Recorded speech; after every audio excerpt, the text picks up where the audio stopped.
তাহলে এই তালগুলি যদি হারিয়ে যায় সারা জীবনের মতো বৈষ্ণব সাধকদের এই সৃষ্টি কিন্তু হারিয়ে যাবে। হ্যাঁ, কাঁচা গান শুনতে আমাদের ভালো লাগে, রাধে রাধে জপা করো খুব বাজার চলছে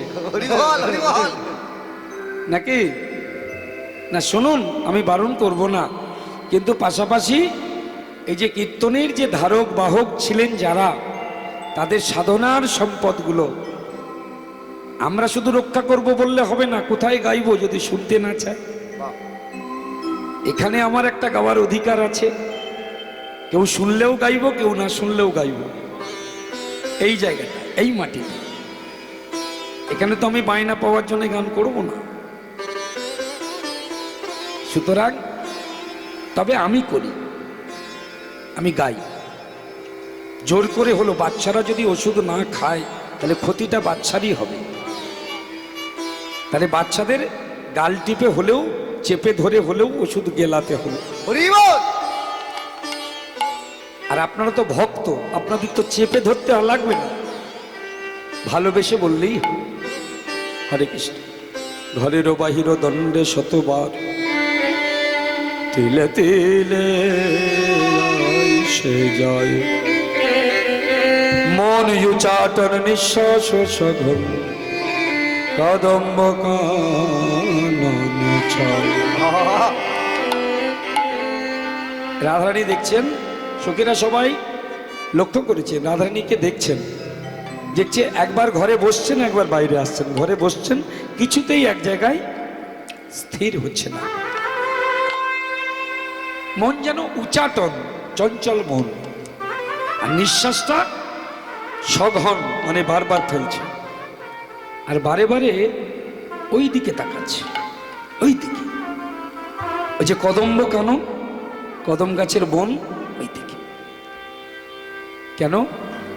ওই দিক থেকেই তো এখনই রাধারানী এসেছেন কৃষ্ণ দর্শন করে।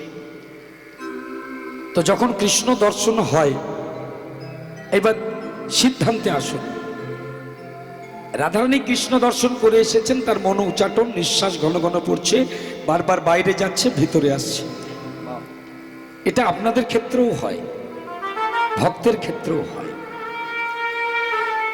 যখন ভগবত দর্শন মন থেকে করে ফেলে ভক্ত, তখন তার নিঃশ্বাসটা কিন্তু বেড়ে যায়, ঘন হয়। যখন ভক্তের হৃদয়ে ভাবের সৃষ্টি হয়, তখন নিঃশ্বাস বেড়ে যায়। আর তখন আমাদের ঘরের মালিক ঘর থেকে বেরোয়, আবার ঘরের মধ্যে আসে।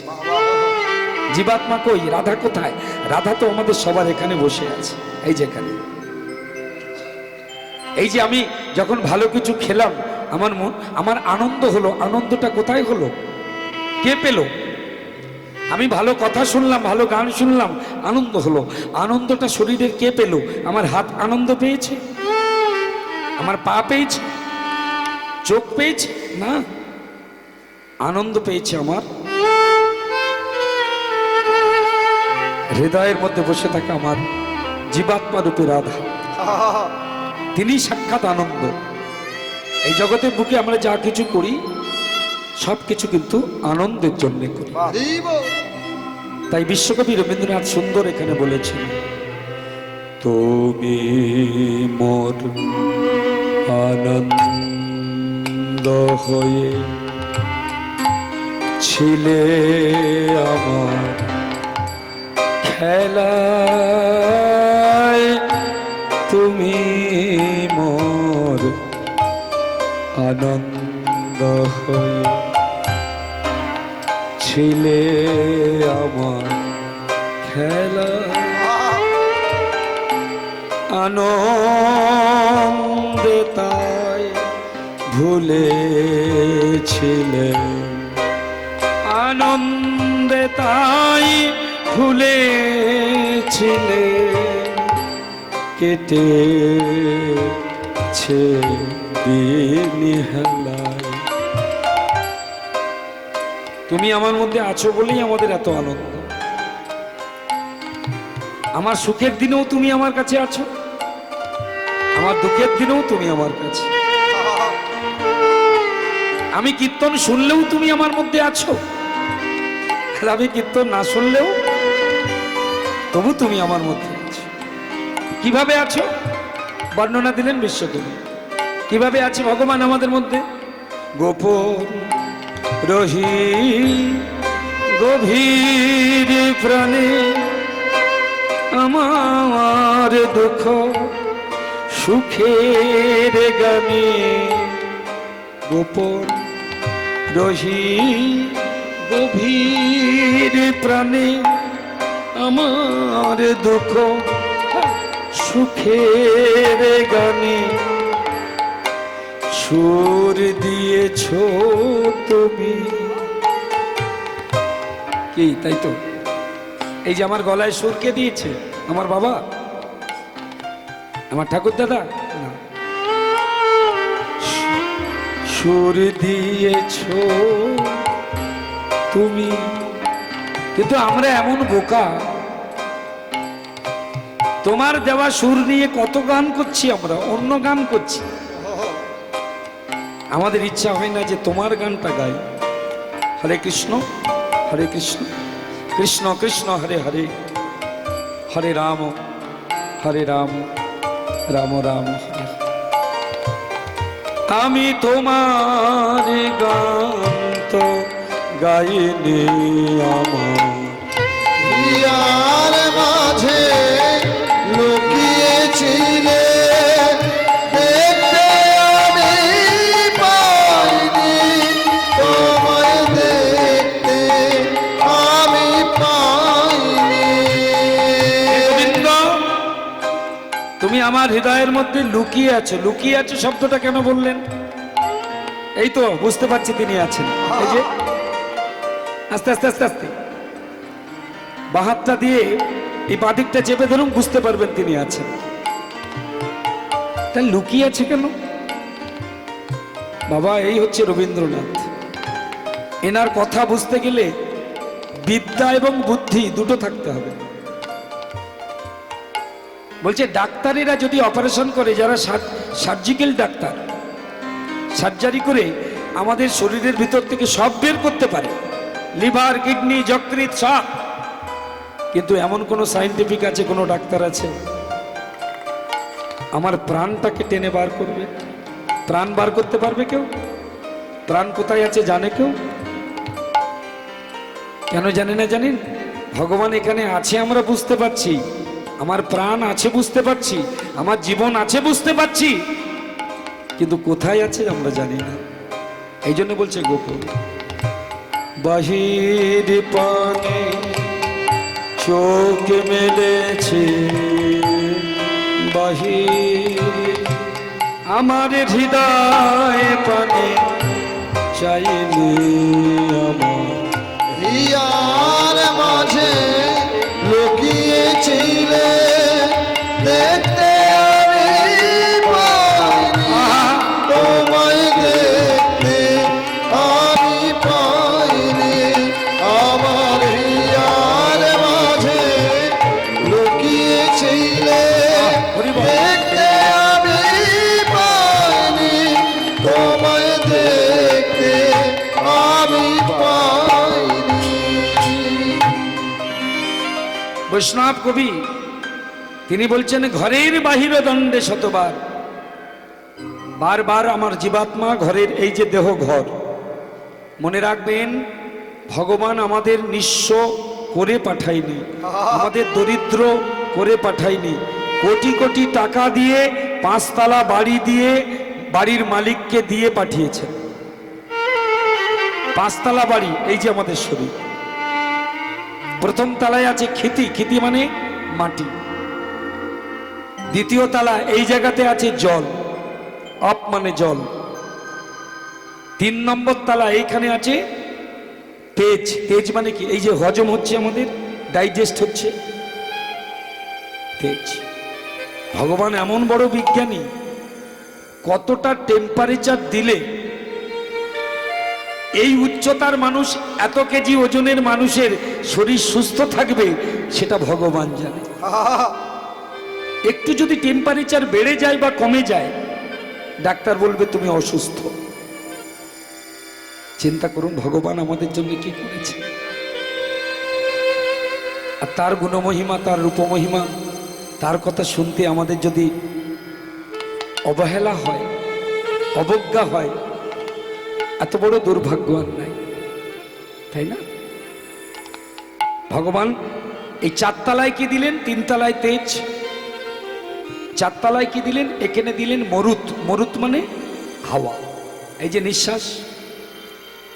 এখানে কিন্তু কোনো বাড়ি নেই, এটা হলো 4 তলা বাড়ির ছাদ, 5 তলা। বাড়ির মালিককে ভজনের দ্বারা যদি এই সহস্রাতে তোলা যায়, এইখানে বসে আমেরিকার কথা বলে দেওয়া যাবে। সাধকেরা পারতেন, তার শিষ্য যদি বিপদে পড়তো তিনি মন্দিরের মধ্যে ভজনে বসেই বলতে পারতেন যে আমার অমুক জায়গায় আমার শিষ্য বিপদে পড়েছে। মহাজন মহাজন সাধকদের জীবনী পড়বেন, দেখতে পাবেন।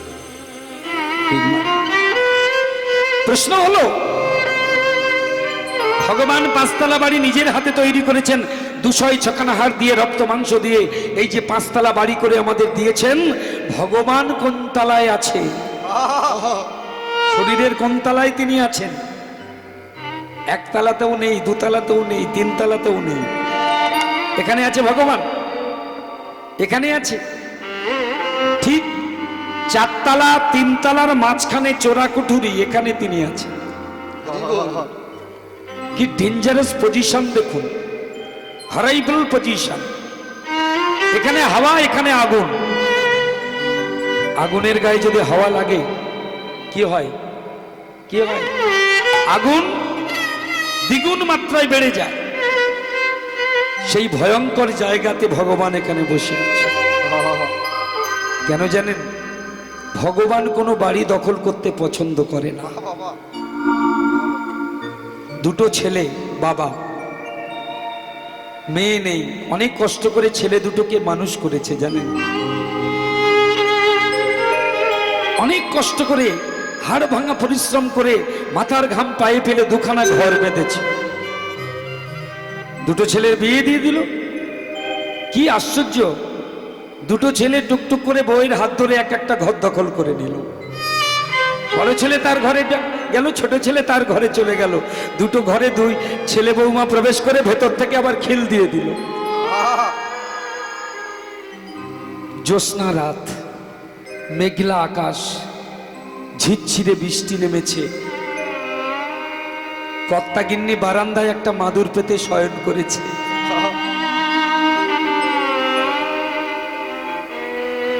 রাত 12টার সময় গিন্নির ঘুম ভেঙে গেছে। কেন জানেন?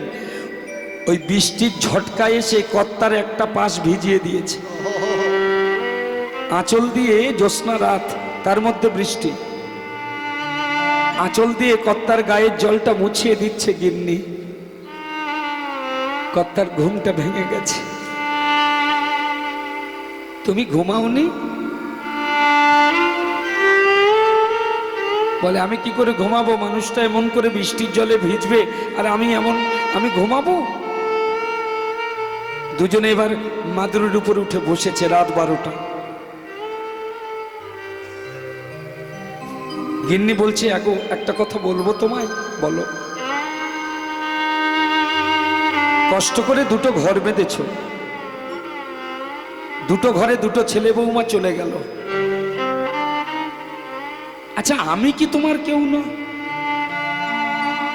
তুমি তো আমায় বিয়ে করেছো। সুখ দুঃখ, ভালো মন্দ, হাসি কান্না সব তো তুমি আমার দেখবে বলেছিলে। কি তা ছেলেদের জন্য তুমি এত কিছু করলে, তাদের থাকার ব্যবস্থা করলে, আমার কই? আমি কোথায় থাকবো?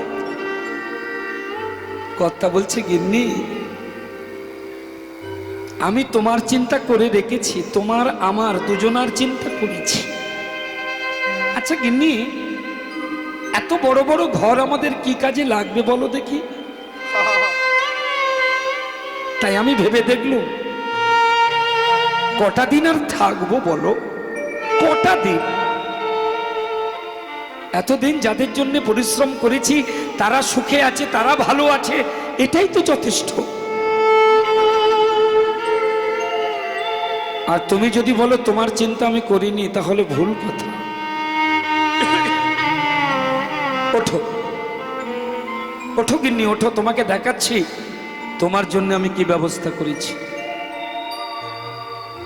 দুখানা ঘর, যে দুটি ঘরে দুটো ছেলে ঘুমাচ্ছে বৌমাদের নিয়ে, ওই দুটো ঘরের মাঝখানে একটা সিঁড়ি উঠেছে। সিঁড়ি বোঝেন তো? হ্যাঁ। আর ওই সিঁড়ির নিচে একটা ছোট্ট চোরা কুঠুরি আছে। ওখানে স্ত্রীর হাতটা ধরে চাঁদনি রাতে নিয়ে গিয়ে বলছে, গিন্নি, অগিন্নি, এসো এসো না। আচ্ছা গিন্নি, এই সিঁড়ির নিচটায় এই জায়গায় যদি একটা দেয়াল দিয়ে একটা ছোট্ট দরজা বসিয়ে এখানে যদি আমরা দুজনে থাকি কেমন হয়? কারণ আমরা যদি ঘরে তালা দিয়ে দরজা দিয়ে ঘুমিয়ে যাই, যদি চোর ডাকাত আসে তাহলে পাহারা দেবে কে? হ্যাঁ, ছেলেরা ঘুমাবে, বৌমা ঘুমাবে, তাহলে পাহারাটা তো দিতে হবে। আর আমি চোরা কুঠুরির মধ্যে যদি কষ্টে কষ্টে থাকি, তাহলে আমার সহজে ঘুম আসবে না। তাহলে চোর ডাকাত এলে বাড়িটা ভালো করে পাহারা দিতে পারবো।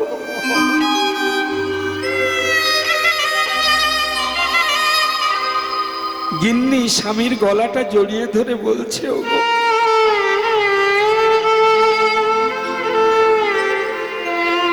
তোমার উপরে অভিমান করে আমি বড় ভুল করেছি।